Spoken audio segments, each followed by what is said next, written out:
Puno ng mga pasaherong nag-aabang ng tren ang istasyong ito sa Quetta, Pakistan nang yanigin ng malakas na pagsabog. 24 ang nasawi at mahigit 40 ang sugatan. Paniwala ng mga pulis, suicide bomb ang sanhi ng pagsabog. Sa email message na ipinadala sa Reuters, inangkin ng grupong Baloch Liberation Army o BLA ang pagsagawa ng pag-atake. Target ng BLA na humiwalay at magsarili ang Balochistan Province kung nasaan ang Quetta Railway Station. Makapuso, 44 days na lang at Pasko na. Sa Gapan, naisihatilan na paaga ang Pasko dahil sa kanilang higanteng Christmas tree na may taas na mahigit 100 talampakan. Tinitingala ka rin sa kanilang pinailawan na giant Ferris wheel. At picture perfect ang kanilang tunnel of lights. Pwede na rin pasyalan ang Lumang Gapan kung saan highlight ang makalumang munisipyo.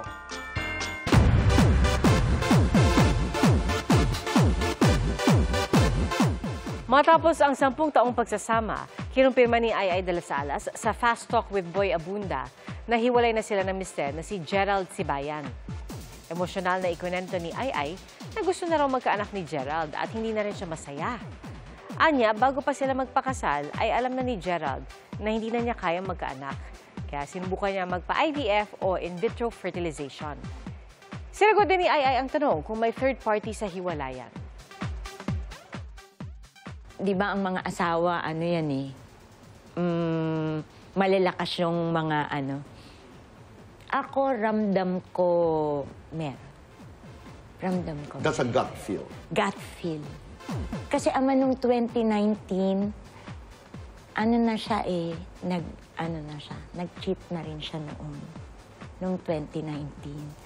So, parang yung may trust issues na ako. So, siguro isa yun sa kabila ng hiwalayan, walang ibang hiling si Ai kundi ang kasiyahan ni Gerald. Sinusubukan ng GMA Integrated News na makuha ang panig o reaksyon ni Gerald sa mga revelasyon ni Ai.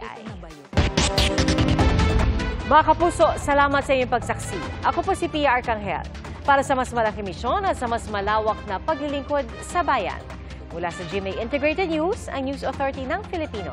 Hanggang bukas, sama-sama tayong magiging saksi.